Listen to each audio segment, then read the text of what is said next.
banyak dikonversi menjadi tempat pemukiman. Banyak lahan pertanian yang dikonversi menjadi lahan perkotaan. Banyak lahan pertanian yang akhirnya hilang.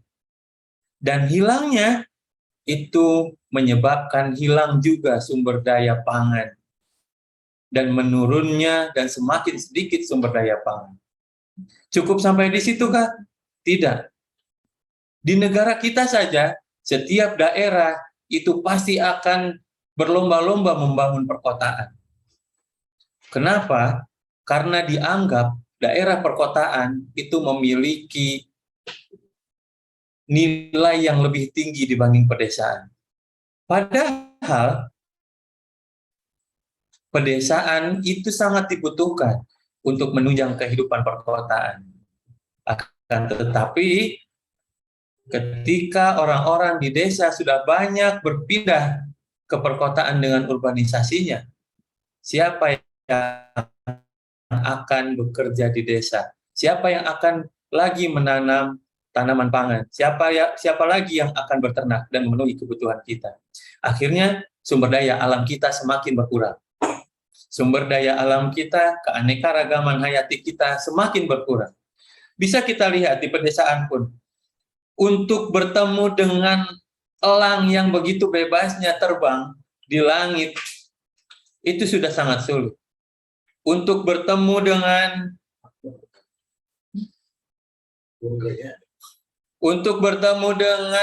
jenis-jenis tanaman yang memang ada dan banyak dan murah, yang seperti kita tahu sebagai contohnya golden berry. Golden berry itu cecenet kalau bahasa Sundanya.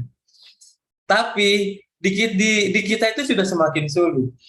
Padahal itu salah satu pangan yang memang ada, dan itu sebagai bagian dari keanekaragaman hayati pangan di negara kita. Dan kita bisa lihat juga krisis lingkungan, bagaimana banjir, longsor terjadi di kita. Bukan karena tiba-tiba, tapi karena memang ada alih fungsi lahan, dijadikan sumber dijadikan tempat pemukiman dan dijadikan aktivitas ekonomi lainnya. Ketika lahan pertanian berkurang, yang dilakukan adalah membuka lahan baru.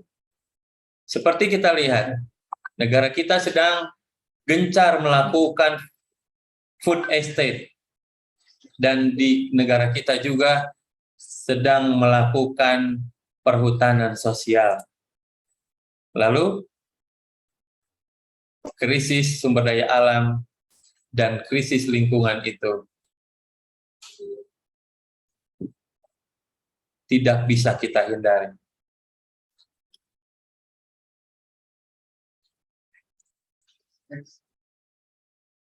Yang akan berpengaruh terhadap krisis yang kedua, yaitu krisis ekonomi.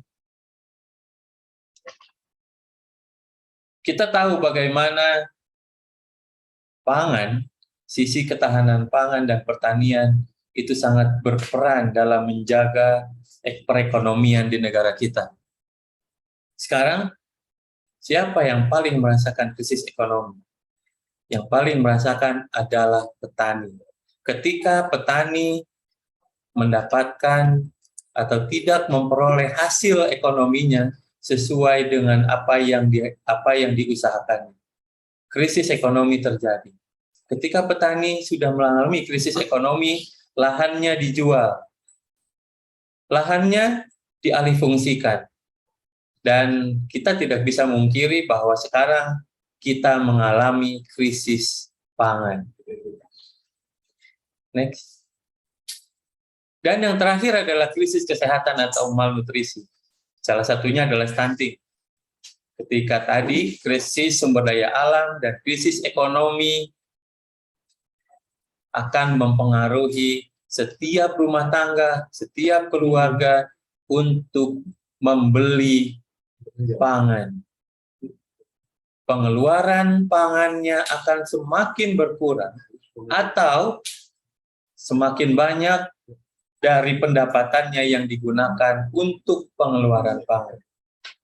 Ketika rumah tangga tidak mampu untuk memenuhi pangan yang seimbang, maka akan terjadi krisis kesehatan dan malnutrisi.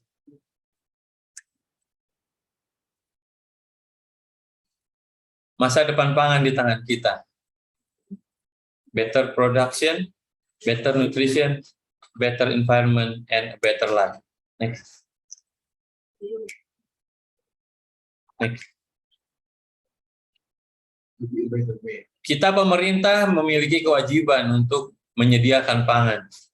Ya, produksi pangan Kota Bandung sebagai perkotaan memang bukan sebagai wilayah produksi, tapi kita berperan sebagai wilayah jasa dan juga konsumsi. Maka kita melakukan cadangan pangan, kita menyediakan cadangan pangan dan juga impor, baik regional maupun internasional.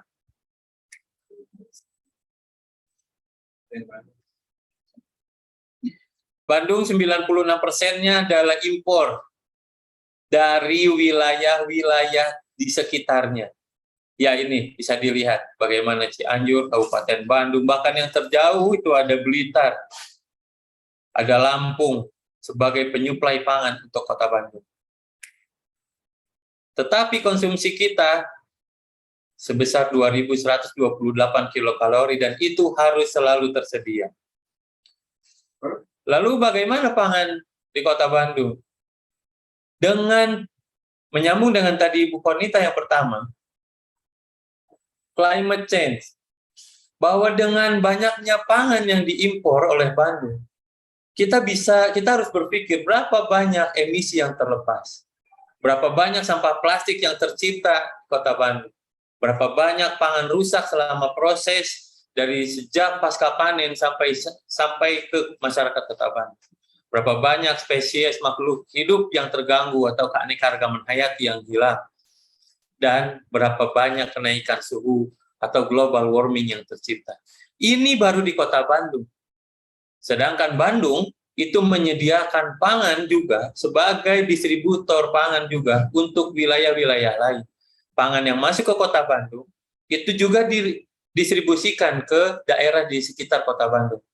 Belum lagi Jakarta, belum lagi Kota Surabaya, belum lagi Kota Medan, dan kota-kota besar lain yang ada di Indonesia.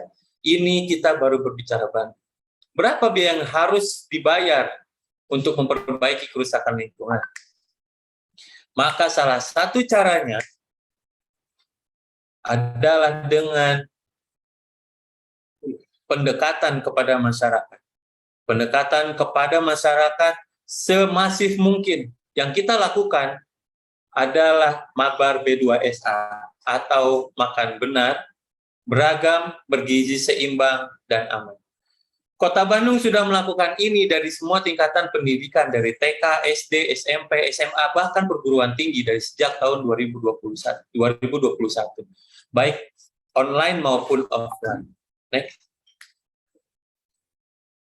Ya, inilah peta pangan di Kota Bandung.